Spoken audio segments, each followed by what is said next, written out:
come look at it, which is an adventure too.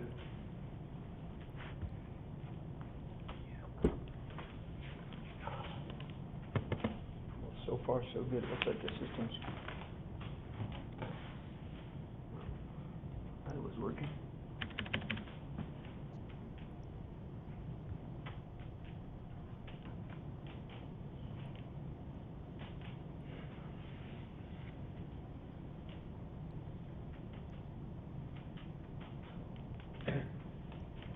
Dale Center's staggering in, Post is more or less. Oh, we got a couple students in there.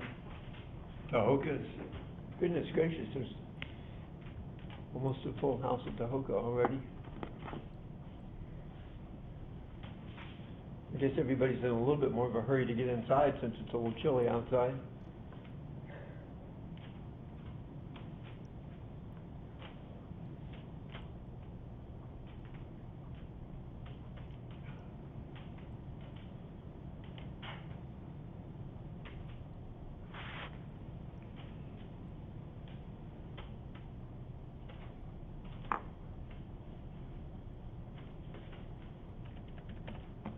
Come on, computer. Boot up.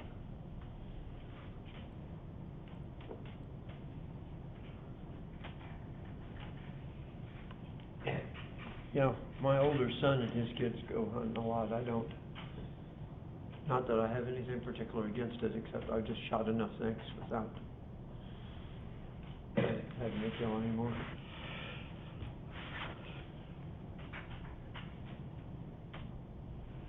There we go.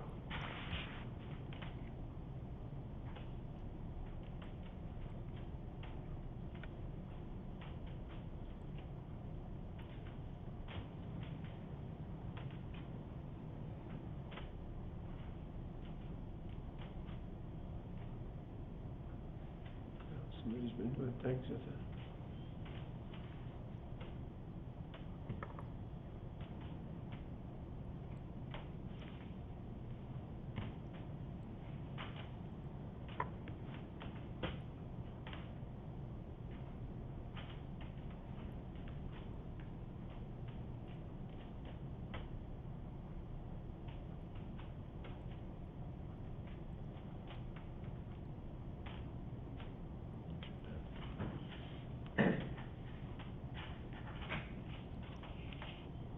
I have no idea where that is. I wonder if that's Italy.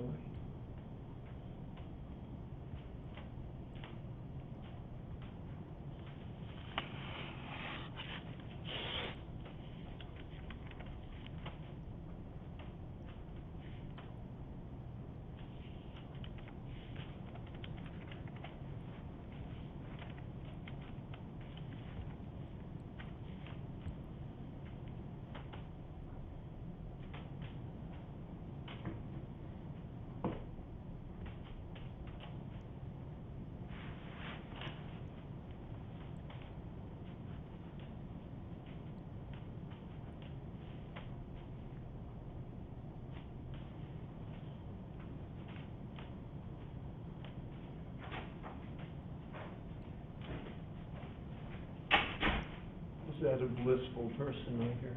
Good morning. Good morning. Are you related to General Bliss? I'm not. You're not? No. Oh. That's disappointing.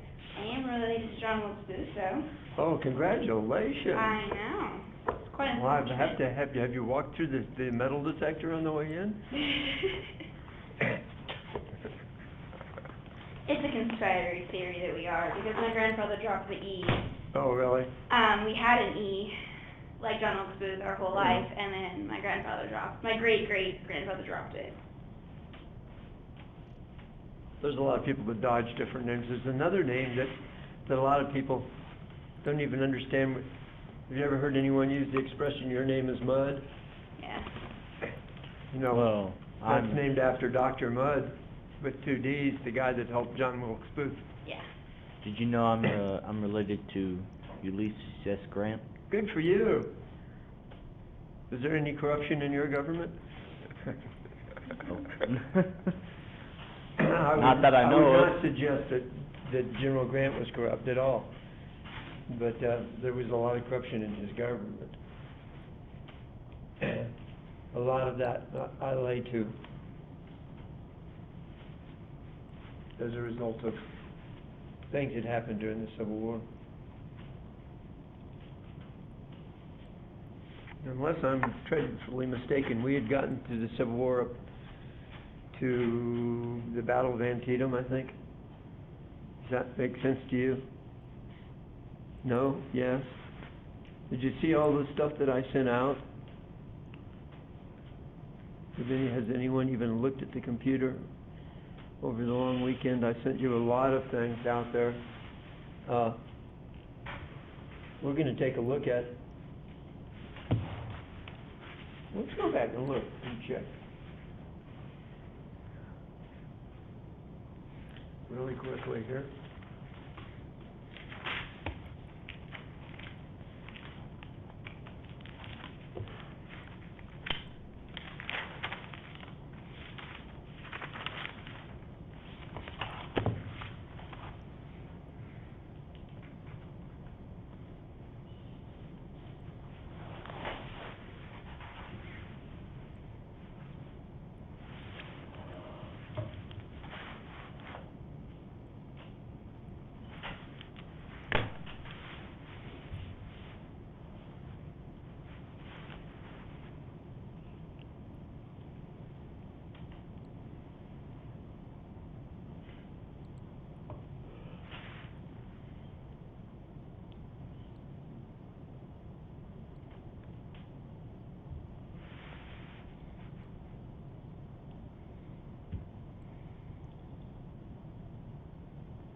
This is a dreadfully slow computer, almost as slow as my mind this morning.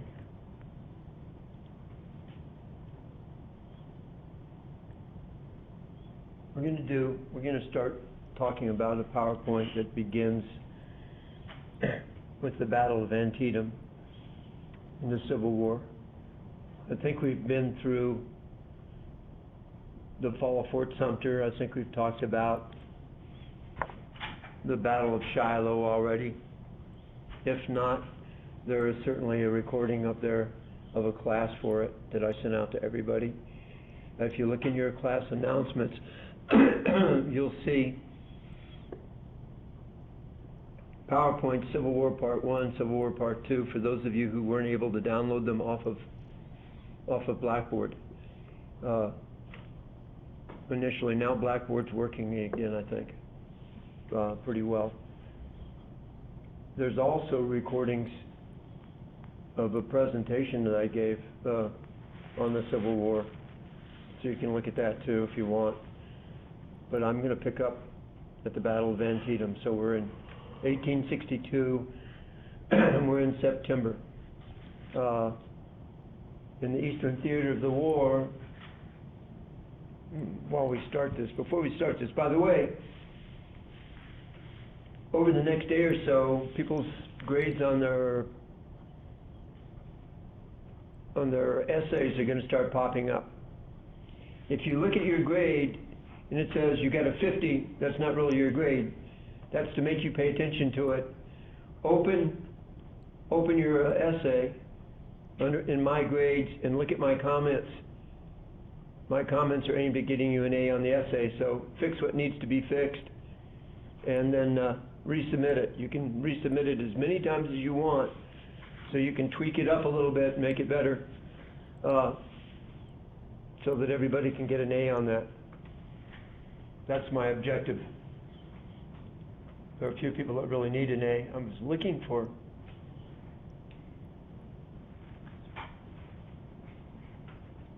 what our classes on Friday and Monday got to, and I can't find them on this computer, so I'm going to jump into the class.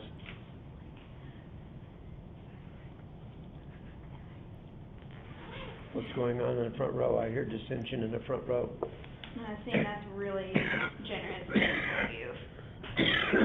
that? For the Well, that's the way I set it up, that's why I have everyone submit it when I had the deadline set up, so that I can look at it. If I find something that's dreadfully wrong, I can tell you what to fix. They won't pop up for a while, because I don't like to give anybody the advantage, so they'll all pop up at the same time.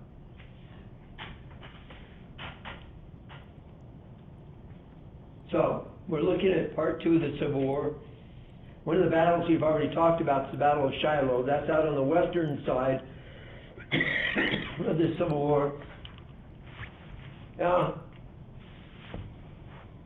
The Union general was Ulysses S. Grant. The Southern general was a fellow named Albert Sidney Johnston, who was a very experienced and very able general, probably the best the South had.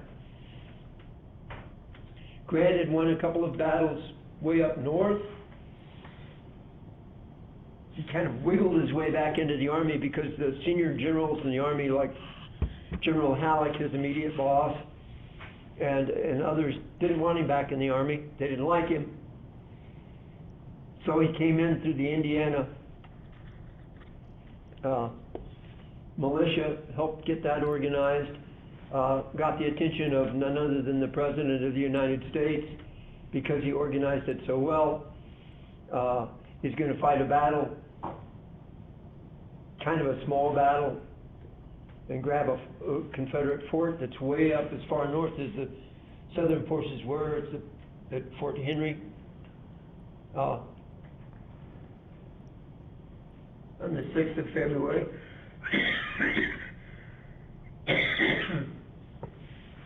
The Battle of Fort Henry was mainly won by Union gunboats that shelled the fort, and the fort was in a bad situation. It was very low land, and when the river came up, the fort flooded that, and then they started getting pounded by Union gunboats, so that Grant more or less just marched into the fort and took over.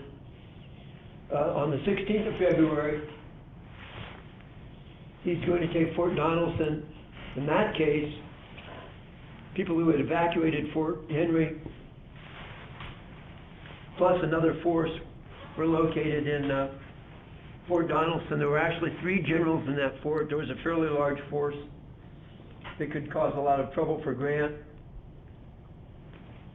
But Grant's going to eventually take Fort Donelson after fighting off a Confederate effort to break out through his lines and get away. That happened on the 16th of February, and as soon as that happened, he's promoted to Major General by the President. That's a 2-star general. Then he's given a much larger force, almost 50,000 men, and told to go south. It's a little confusing. Upstream on the Tennessee River, because the Tennessee River at that place runs from south to north before it goes into the Mississippi.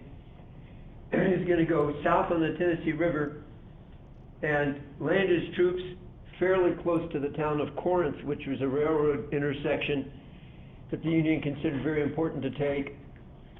And he's going to fight the Battle of Shiloh. It's a 2-day battle. It was the bloodiest battle in the war up until that date. Serious casualties on both sides. It looked after the first day that Grant had been defeated by Albert Sidney Johnston. He's going to get some reinforcements overnight, and he's going to make believers out of the officers under him who tended not to follow his orders very well. And on the following day, he's going to defeat the Confederate forces, and they're going to leave the field. It was such a bloody battle that General Halleck and other people wanted to fire Grant. And there were a lot of people in Washington who were screaming for Grant's head. Told you so, we shouldn't have let him back in the Army, things like that. Except for one guy, and that was probably the most important guy to have on your side, and that was Abraham Lincoln, who made the statement, the famous statement, "I can't afford to lose this man, he fights." Apparently Lincoln was getting sick and tired of generals who wanted to keep their hands clean and not really get to doing the job, and he liked General Grant's approach, kind of no nonsense. but he suffered pretty severe casualties. He lost 1,754 killed, over 8,000 wounded, almost 3,000 captured or missing.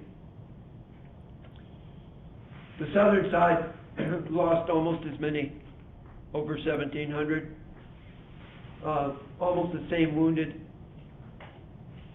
and almost 1,000 men missing. But Abraham Lincoln's going to tell him you can't fire Grant. Now, General Halleck, Grant's boss, promoted him upstairs, which is a tactic that politicians use. You promote a guy to a position where he has no authority. That sounds counterintuitive, but he made General Grant his assistant, his number 2 man, so all he had was a desk to command. But Abraham Lincoln, who's probably 3 or 4 times as smart as General Halleck, counters that move by promoting General Halleck and bringing him back to Washington, leaving General Grant in charge of everything that Halleck had been in charge of before.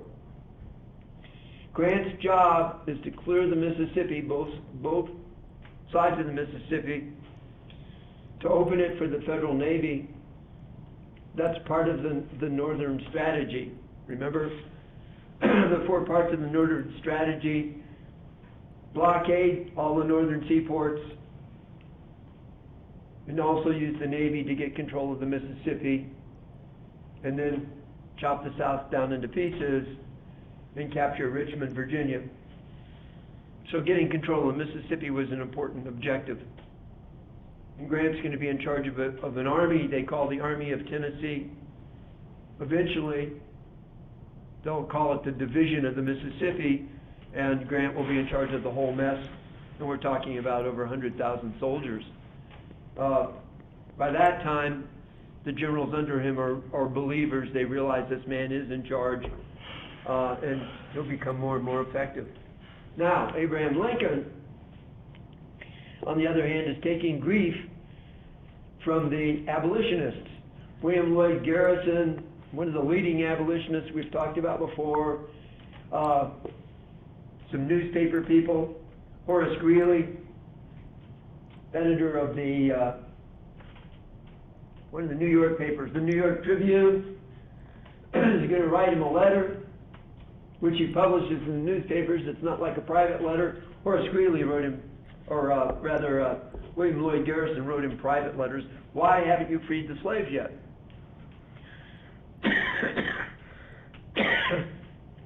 Horace Greeley says, what's your policy? You're President of the United States, what's your policy? And Lincoln answered Horace Greeley also in an open letter. And he kind of threw Greeley's words right back in his face. He said, as to the policy I, quote, seem to be pursuing, your words, Mr. Greeley, I don't want to leave any doubt in anyone's mind. My policy is I would save the Union.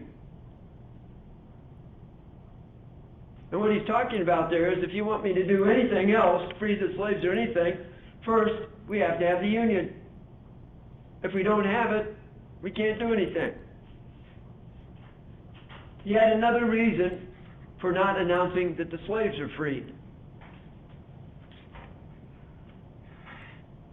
The blue states on this map were all slave holding. Oh, we can't see it, thank you. I read eyes. Got to watch out for that. There's the map. Let me fix it so you can see it better.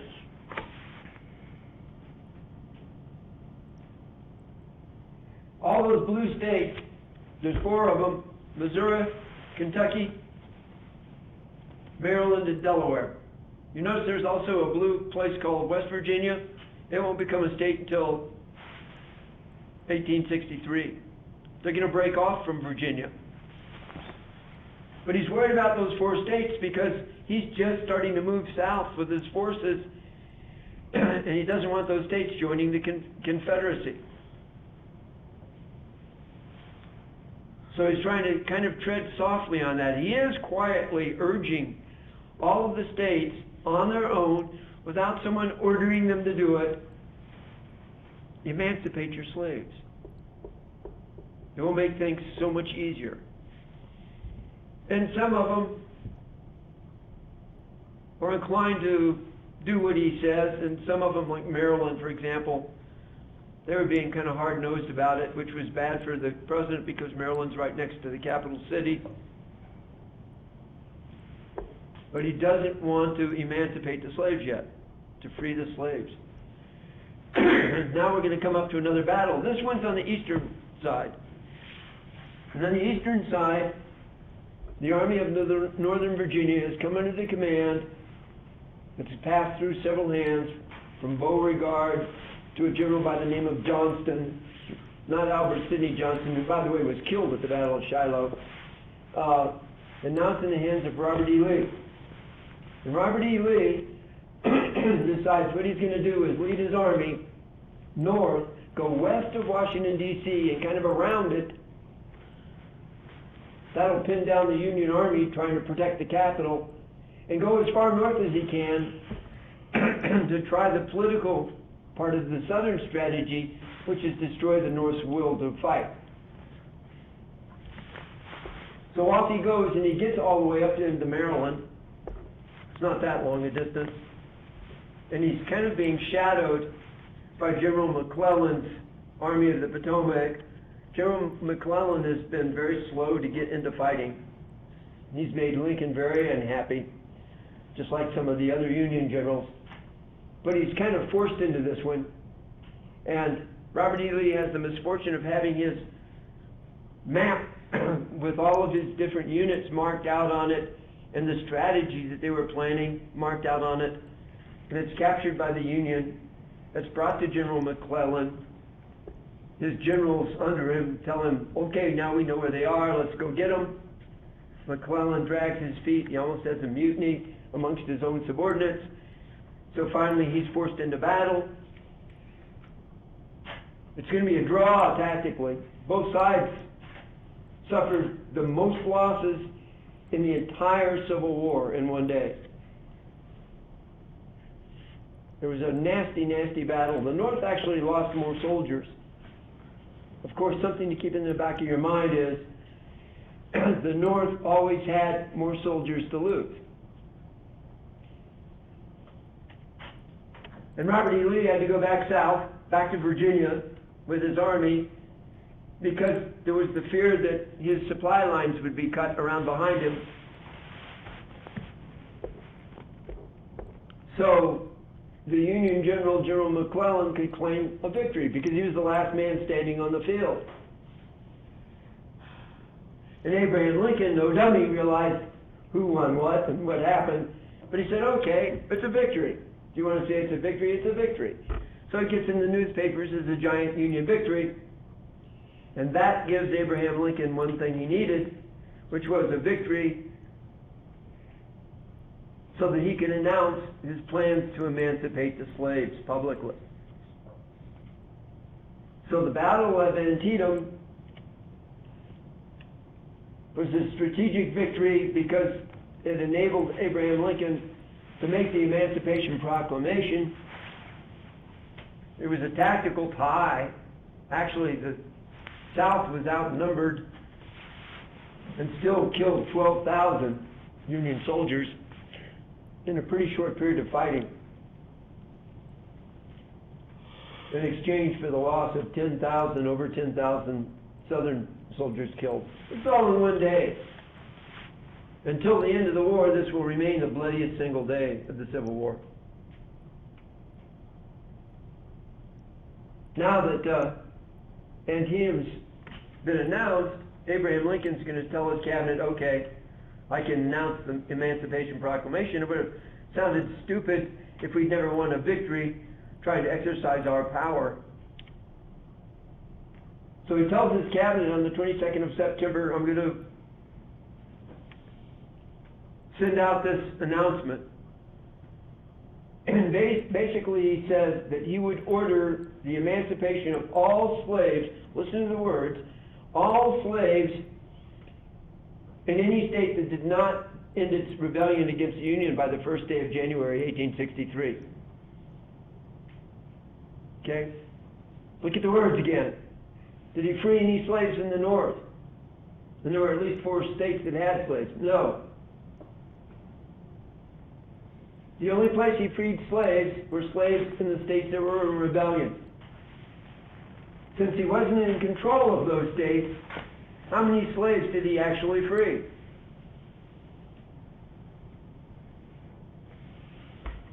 How about a great big 0? Now, I keep saying Abraham Lincoln was a smart man. What was he up to?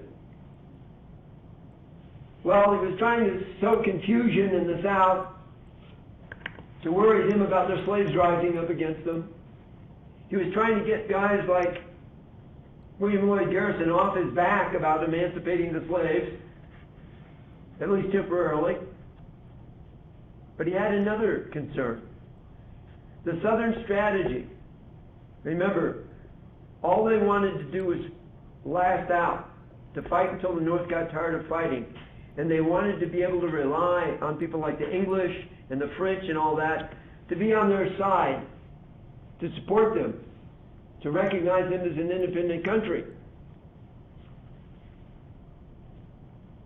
And the funny thing is that the leadership in France, it was Napoleon III at this time, the leadership in England were inclined to sympathize with the South.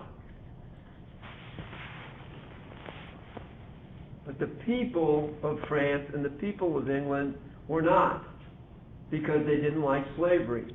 And what the Emancipation Proclamation did was announce to all the world, not just to America, this war is about abolishing slavery. Now, if you're a king of a country whose people hate slavery, you're probably going to be reluctant to openly help people that support slavery. That's not a good way to keep being king, or dictator, or whatever you are. And that's what Abraham Lincoln understood all along.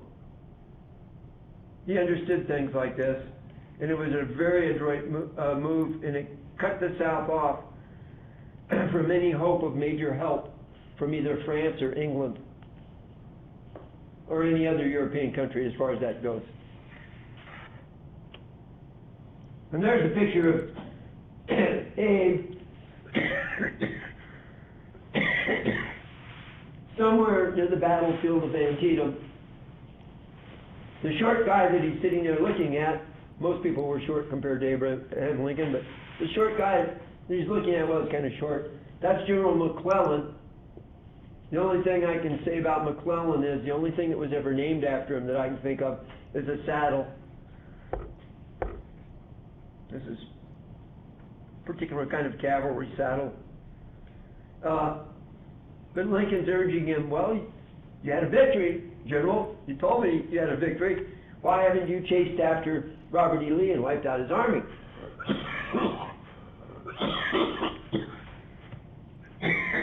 And the reason he went there in person, excuse me, the reason he went there in person was that he had been sending notes to General McClellan, probably daily, maybe weekly, saying, when are you going to move south? And McClellan keeps sending back answers like, we're busy resupplying, we're busy doing this, we're busy doing that. We'll move south as soon as we're ready. Finally, Lincoln goes out to see him face to face to urge him on. It wasn't Lincoln's way to give a really, really direct order, but I think McClellan understood why he was being visited. Lincoln went home, having been assured by McClellan, I'm almost ready to go. And McClellan still didn't go anywhere. So Lincoln sent him another note. This one was pretty sarcastic. Just a short note. I've read your dispatch about sore-tongued and fatigued horses. That was his latest excuse. Will you pardon me for asking what the horses of your army have done since the Battle of Antietam that tires them?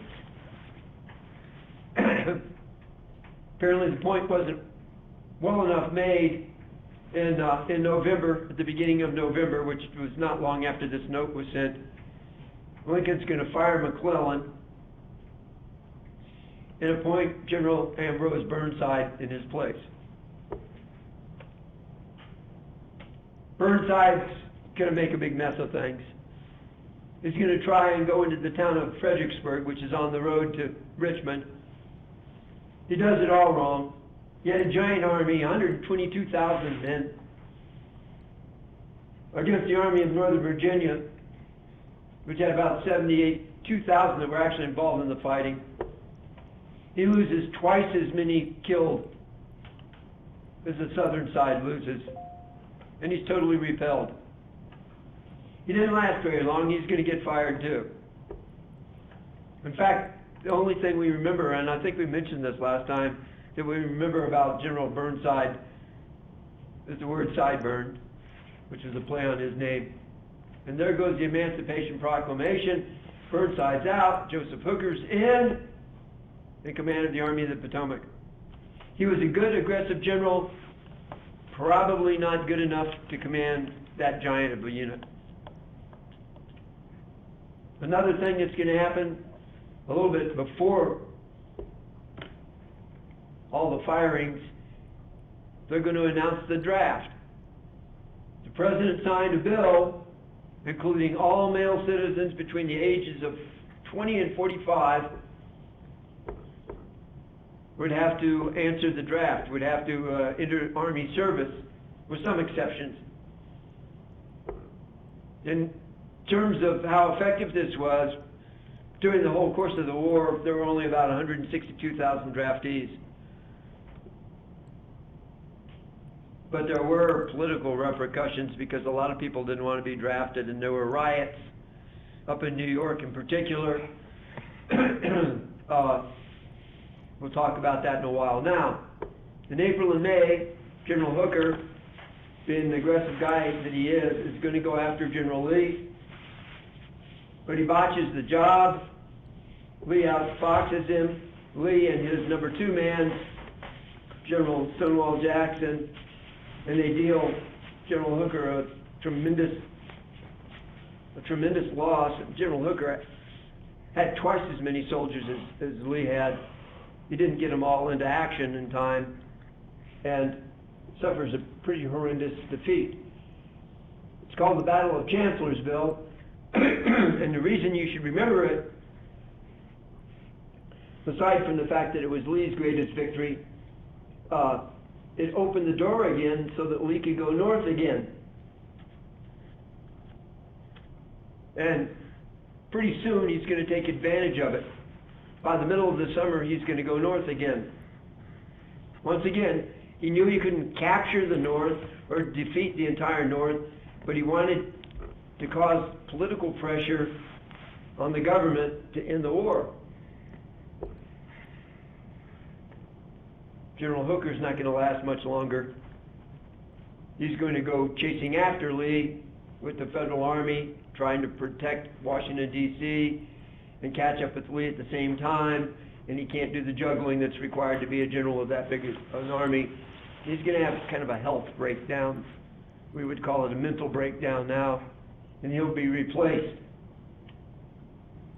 One of the other things that happened in Chancellorsville is Lee's probably most able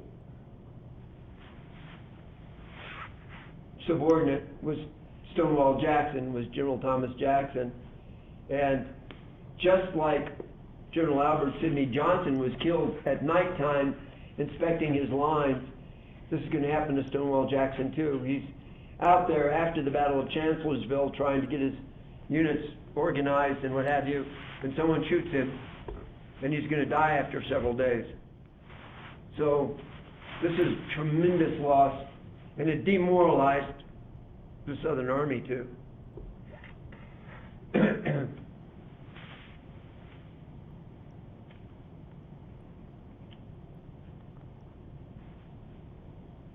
Okay, we're going to talk about 2 battles.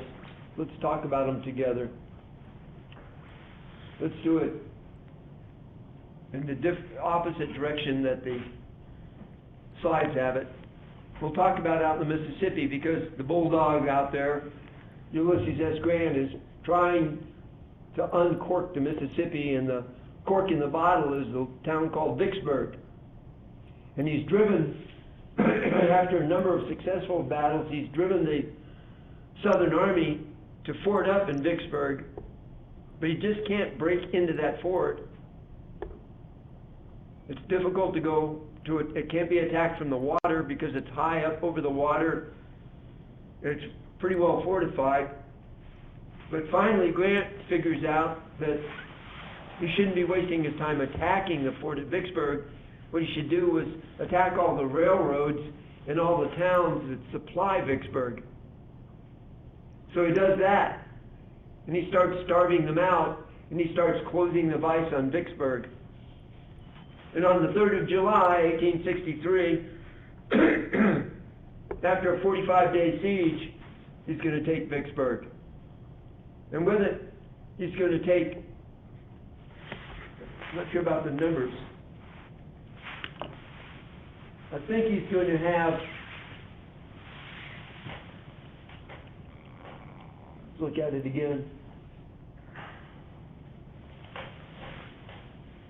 something in the vicinity, over 30,000 prisoners he'll take. What does he do with the prisoners? That's interesting. Because he's going to do this again and again. He doesn't want that many prisoners. He can't feed them. So basically he tells them, take your guns, take your horses or whatever you've got left, and go home. You're paroled not to get in this war again. Stay home. And he lets them all go. I think he held on to the Confederate general and his staff, though. Okay, now, this was dreaded by the South, the loss of Vicksburg, because that meant they'd lose the Mississippi, they'd lose their supply lines from the west. In order to prevent that, some days before, General Lee makes another foray to the north. He's going to get all the way up through Maryland, across Maryland, into Pennsylvania.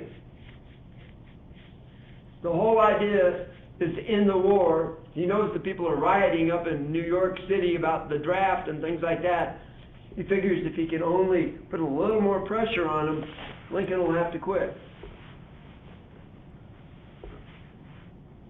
And he makes a really big mistake. He's got a very, very good cavalry general. He's been his friend since the days when they went down and arrested John Brown. His name is J.E.B. Stuart. They call him Jeb Stuart.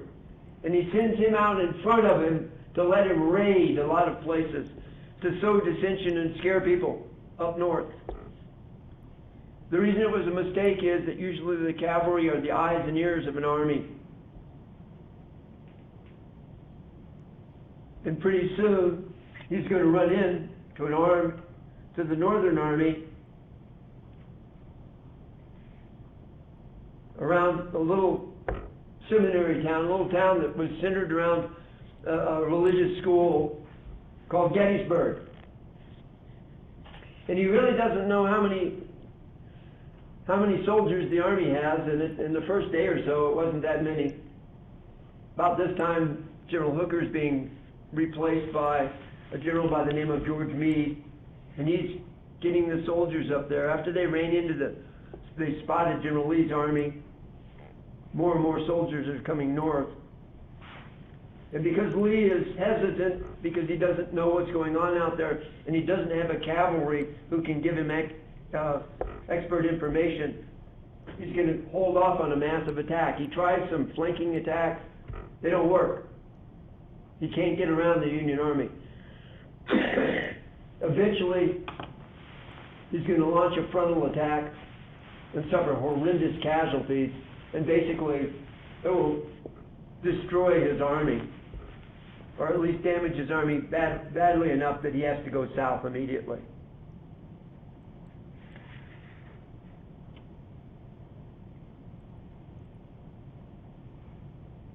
If you look at that map, I don't know if it makes sense to you or not, but it shows Jeb Stuart riding off into nowhere, and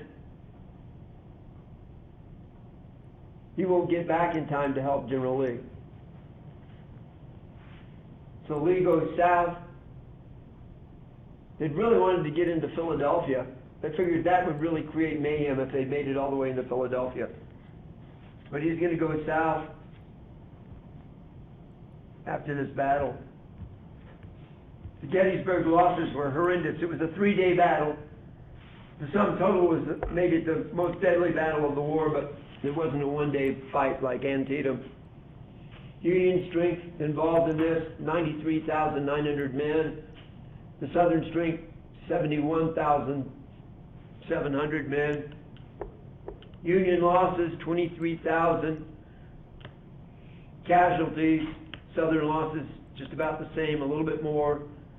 Union lost 3,155 killed. The South lost 4,708 killed.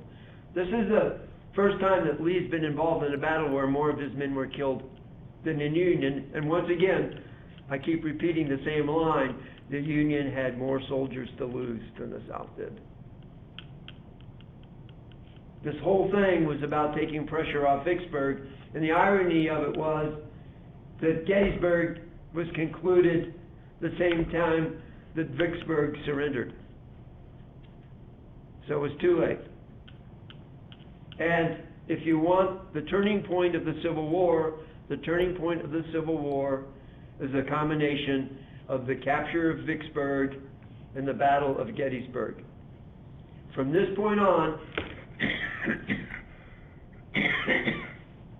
the South will no longer have any incursions into the North. From this point on, except for some minor skirmishes, the Army of the South will always be going backwards.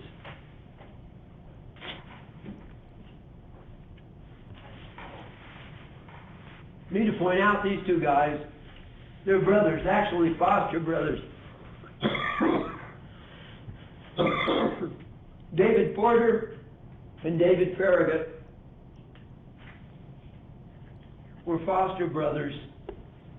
Porter's father was a senior Navy officer. David Farragut is the guy that took New Orleans back in '62, fought the Battle of Mobile Bay, when a ship sank because it hit a Southern mine in the water. Back then they called the floating mines torpedoes. They weren't propelled or anything, they were just there. And one of his officers pointed all the other Union ships that were coming into the harbor, and they were all stopping, hesitant, because this one ship blew up. And Farragut was up in the mast, looking down in the water. This is the age where ships were steam-driven, but a lot of them also had sails. He's up high, and they call up to him that there's mines in the water, and he just yells down from the mast, "Damn the torpedoes, full speed ahead." And he's going to get into Mobile Bay. That's a pretty big victory. David Dixon Porter is going to be helping Ulysses S. Grant coming down the Mississippi. Okay. In October of 1863, several months after taking Vicksburg, the President makes Ulysses S. Grant the commanding general of what they now call the Division of the Mississippi. Basically, he's in charge of the entire Western Front. On the second day of March in 1864, he's promoted to Lieutenant General. Only one other general in our history at that time had 3 stars. Who was that other general? In the whole history of the United States. Who was the other general? Come on, you know his name. Cities are named after him. Some people claim that he's the father of our country. George Washington was the only other general who'd had achieved 3 stars. This man is made a lieutenant general in March on the 2nd, and about 2 weeks later, a little bit less than 2 weeks later, 10 days later, he's promoted to be General-in-Chief of the entire Union Army, which means when he cleans things up out west, he's going to come back to Washington and ran off the whole army. Behind him in charge of things out west. He's going to leave William Tecumseh Sherman. So things are really changing. Now, Abraham Lincoln was a little concerned about this time, because there was going to be another presidential election in 1864. And he wasn't sure that the people liked him enough anymore because of the war to re-elect him, and he wanted the war to be over. So he reorganized his party and stopped being the Republican Party and made it the Party of Union.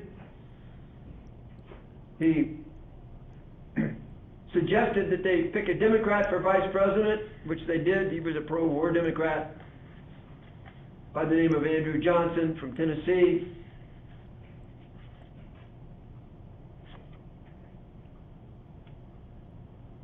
But he's having political problems like the draft riots up in New York in July. Turned into a race riot after a while. About 100 African Americans were killed. He actually had to send, Lincoln had to send several regiments of Union Army and send the Navy up so they could provide artillery support to put these riots down. Grant is going to start campaigning his way across Tennessee. He's going to suffer some defeats, or people under him are going to suffer some defeats. He's going to fire a couple of generals. He's going to get a couple of really good generals in their place. And they're going to defeat General Braxton Bragg of the Confederate Army. One of the most important generals was Major General George Thomas. You don't hear much about him, but he was a fantastic leader. He'll defeat Bragg at the Battle of Missionary Ridge. At the Battle of Missionary Ridge, Grant had taken personal control of the overall battle. General Thomas's force was to make a frontal assault. The Confederate soldiers were way up high on the ridge line. It was a very steep incline, but they had positions at the foot of the ridge too. And he told General Thomas, just take those positions at the foot of the ridge, scare them so that General Sherman can come around on one side and run down that ridge and get them. But General Sherman had trouble because of the terrain, and when General Thomas's soldiers attacked all of the positions at the foot of the ridge and wiped them out really quickly, no one told them to stop, and on their own they went up what was almost a 45-degree slope and pushed the Confederate Army right off that ridge line. And General Thomas gets pretty good credit for that because he had his unit well under command and well trained.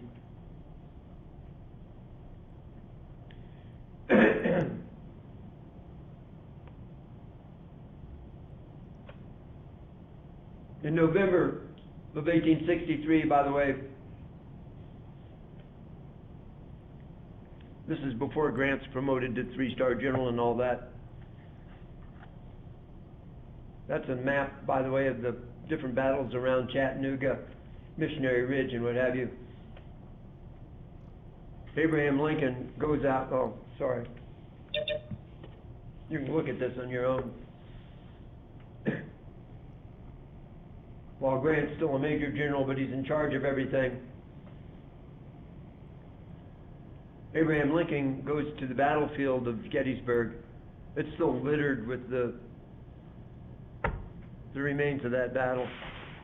In fact, when I was a boy, you could walk across that battlefield, and if you took a shovel, you could dig almost anywhere, and you could find mini balls in the ground. The bullets that were coming out of their rifles. Now it's against the law to do that. Abraham Lincoln made his most famous speech. They say that when he went out there, it was to dedicate that battlefield as a national monument. He rode out there on the train. The man that was a really good speaker made a really, really long speech, and Abraham Lincoln kind of made an impromptu speech. They say, some people say he scribbled it on a lunch bag or something like that. But this is the Gettysburg Address, which is carved into the stone in his memorial in Washington, D.C., with the conclusion that we here highly resolve that these dead shall not have died in vain, that this nation under God shall have a new birth of freedom, and that government of the people, by the people, for the people, shall not perish from the earth. Grant's now, at the end of November, beginning of December, he's moved to Washington. Sherman is going to move from the Chattanooga area in the direction of Atlanta. It's going to take him a long time. He's going to capture Atlanta. That's a very important capture. A lot of people say he burned Atlanta to the ground. I'm sure that his forces were responsible for fires, but a lot of Atlanta was set on fire by the Southern troops as they were leaving to keep the Northerners from getting supplies and things like that. While this is all going on, and remember,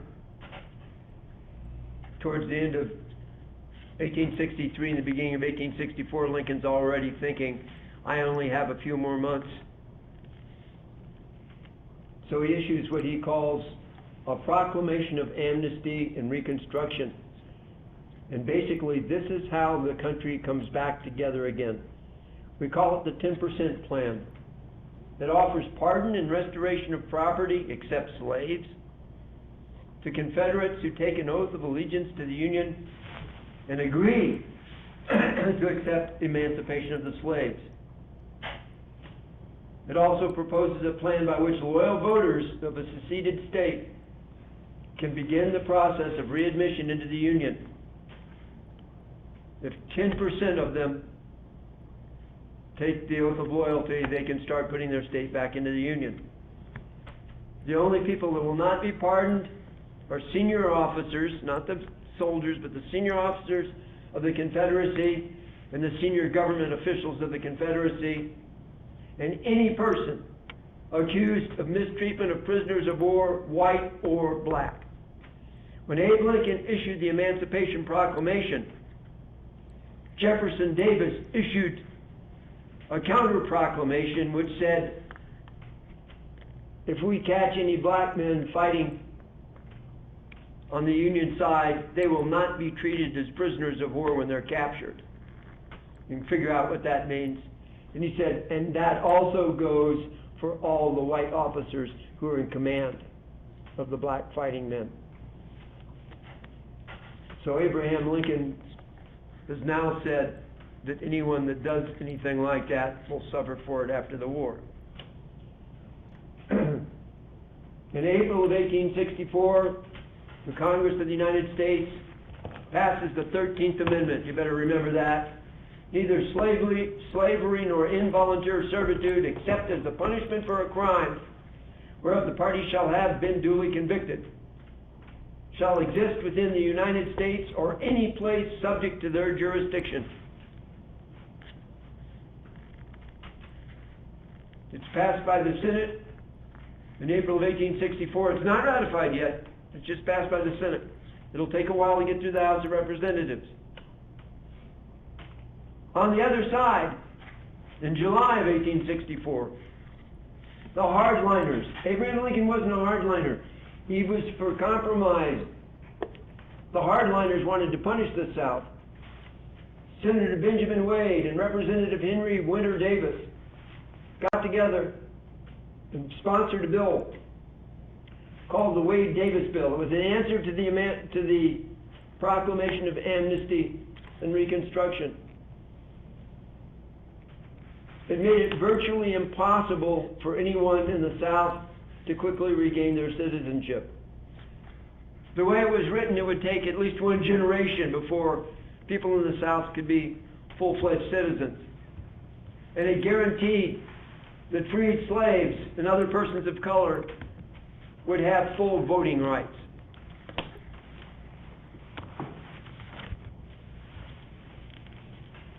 It's not going to get through. Abraham Lincoln's gonna give it a pocket veto. We'll start next time talking about the pocket veto and what a pocket veto is. Thank you very much for your attention.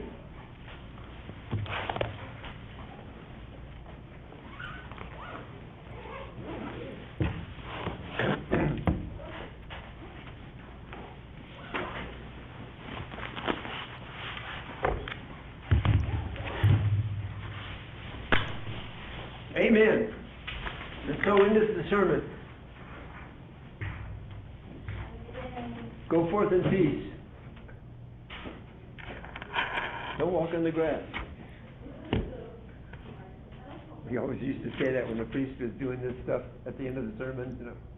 They had all these Latin words and all that. We all said, don't walk on the grass. That's what that means. Your conference is scheduled to end in 2 minutes.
Your conference is now over. Goodbye.